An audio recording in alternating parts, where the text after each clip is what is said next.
Olá, me chamo Lucas França, sou aluno da turma 2C de Lógica de Programação com o professor Rumenig Dantas.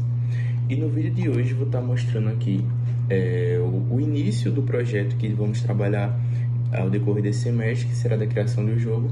E vou estar mostrando nesse vídeo os códigos que eu utilizei para fazer a criação do menu inicial desse jogo, que no caso é esse menu aqui. Então vamos lá.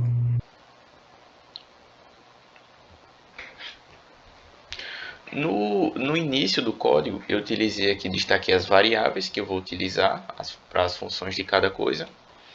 E aqui iniciando com o function setup, esse create canvas 800 por 800, no caso é a proporção da tela, a tela está no tamanho 800 por 800.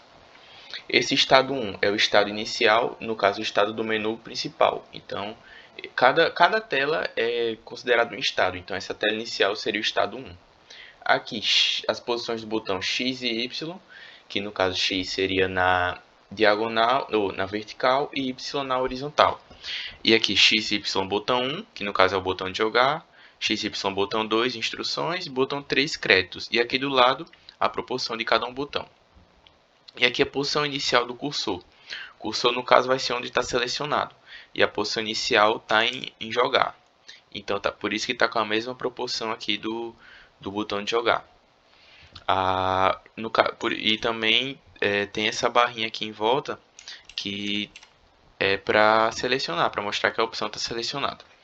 E aqui a posição do cursor 1, que é o estado de cada um botão desse, que no caso quer dizer que se o botão tiver, por exemplo, no botão de jogar, está no estado 1, a posição do cursor está no estado 1. Então quando eu clicar, quando eu der o comando para ele selecionar a função do estado 1, se a posição do cursor estiver aqui em 1, ele vai entrar na tela de jogar.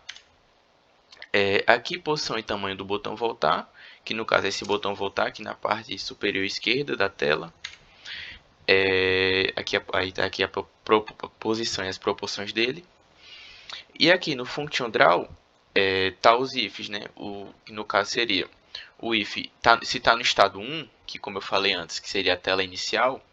Então se vai começar no estado 1, então vai dar primeiro essa tela de menu.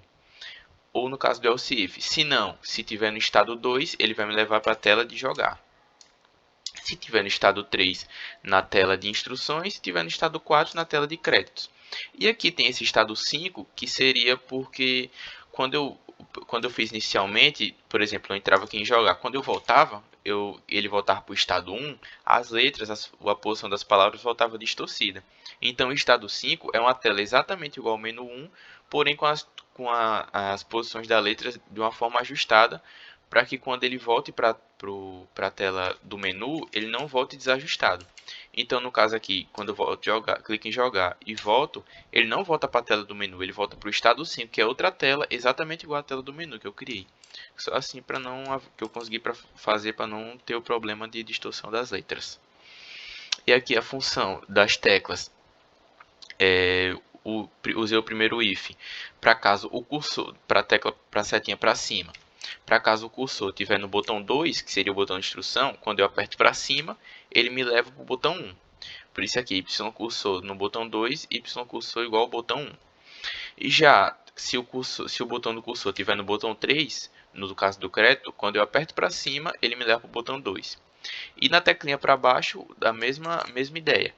Se o cursor estiver no botão 1, quando eu aperto para baixo, ele me leva para o 2. E se o cursor estiver no botão 2, quando eu aperto para baixo, ele me leva para o 3. E aqui outra tecla de função, no caso é a tecla de Enter, né? Que é para selecionar cada função. Aqui eu seleciono na setinha e se eu quiser entrar no em jogar, por exemplo, eu clico no Enter. Aí aqui, para entrar nessa função do Enter, para utilizar ela, eu utilizei os ifs, porém utilizando, como eu mostrei antes, né, a posição do cursor.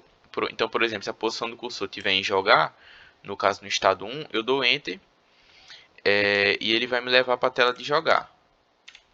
E se essa posição do cursor for igual a 2, quando eu der um Enter, ele vai me levar para o estado 3, que no caso seria as instruções. E se a posição de jogar tiver no estado, se a posição do cursor tiver em 3, que no caso é os créditos, ele vai me levar para o estado 4, que seria a tela dos créditos. E aqui outra função de tecla, que seria da setinha para voltar. Então a setinha no teclado para a esquerda, quando eu clico aqui, por exemplo, em jogar, ela vai e eu aperto para a esquerda, da setinha para a esquerda, ela vai voltar para o menu inicial.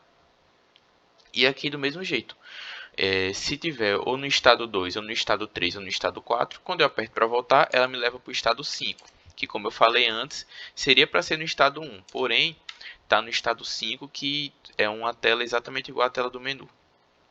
E aqui está no Function Menu, aqui, como eu até falei, que eu fiz o menu 2, que no caso é o estado 5. Está aqui as proporções que eu usei para cada coisa no menu 2, proporção do botão de jogar, título do jogo, proporção do nome do botão de jogar, proporção das instruções. E aqui está o menu 1, que é exatamente a mesma coisa. Aqui está a proporção de cada coisa. E aqui está as proporções também de cada estado. Por exemplo, vou entrar aqui em jogar. Aí tem o botão de voltar e a palavra aqui na frente. Em breve a Fazendo estará aqui. Aqui tem a proporção de cada frase que eu escrevi nessa tela, da cor também de fundo. Do mesmo jeito nas instruções. Eu clico aqui nas instruções e aqui ele vai ter a posição, como está a posição de cada letra, a posição do quadrado aqui de fundo azul, a posição o texto também que eu escrevi. No caso, esse function aqui das instruções, esses functions aqui são só para definir a posição, o que eu quero escrever dentro de cada estado e a posição que aquilo vai ficar. Do mesmo jeito aqui para os créditos, dou um Enter, tem aqui os créditos, o desenvolvedor que foi eu e o meu orientador que foi Rumenig Dantas. Então é basicamente isso o código, vai ser um jogo futuramente quando eu terminar, vai ser um jogo de ping-pong, mas o menu inicial é basicamente isso. Então, obrigado.